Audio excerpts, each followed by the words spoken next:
All right, guys, we are going to get started on the week 2 power rankings. This is going to be a little bit different format. Again, we're changing things up, okay? We're doing tiers. Everyone likes tiers now. So what we're going to do is we're going to condense a number of videos. We're going to get you some tier analysis. I think we're going to do 4 tiers. We're going to do 4 for you guys, so that's how we're going to kind of divide up what's going on with this league right now.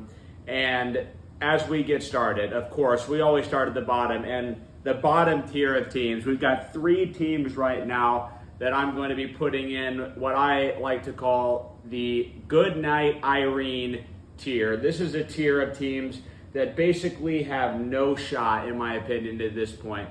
Already, the season for these squads is a complete disaster in many ways. So we're going to go ahead and get right into it with number 14, and this is just the least surprising news ever. Back-to-back, easily bringing up the rear, has the fewest points scored on the season.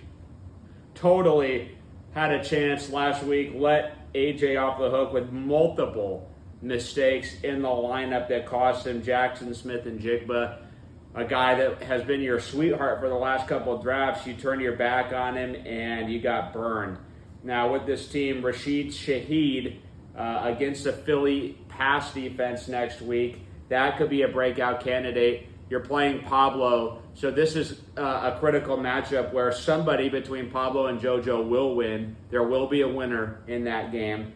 We'll just have to see who it is. But, of course, the big story with your team, Tyreek Hill was kind of the lone guy that was really giving you a shot.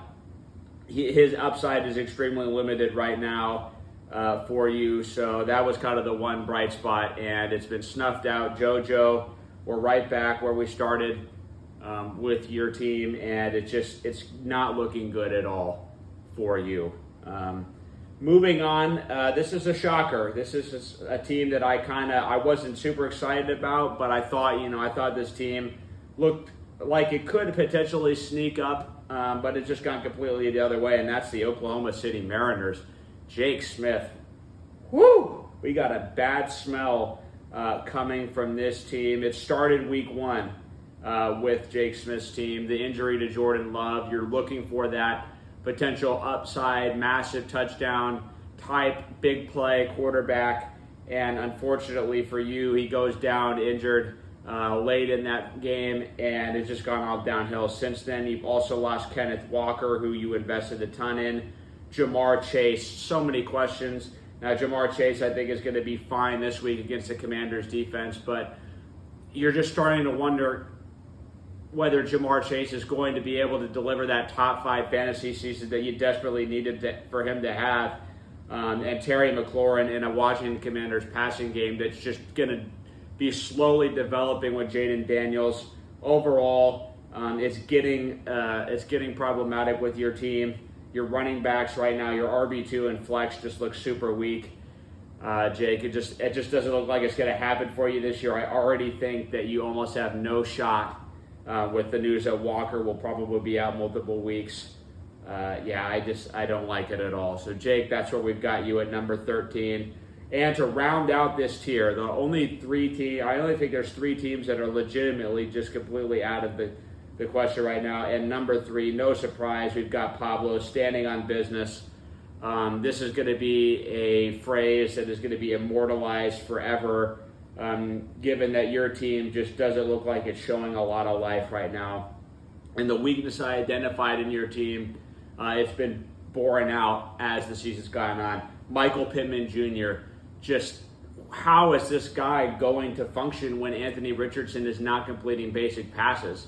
It's just a disaster. The guy, I think, has the fewest just completed passes of any player in the NFL at the quarterback position for starters. You're not getting any receptions.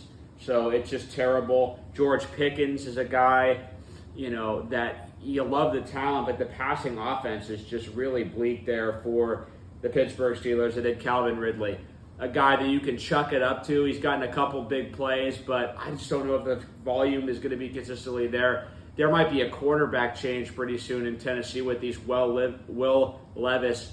Terrible. I mean, legitimately some of the most shocking turnovers I've ever seen a quarterback make in the NFL. So with that being said, I mean, obviously I don't even need to mention Tyler Conklin and how bad that is.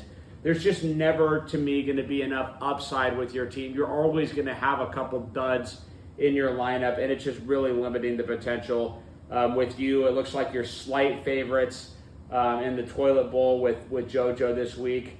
But ultimately, this is the who cares game of the week. JoJo and Pablo, no one's interested in this outcome whatsoever. So with that being said, that's going to wrap it up, folks, for the Goodnight Irene tier of the Fantasy Football Power Rankings. We're going to have our next tier coming up for you in just a couple of moments, folks. Stay tuned.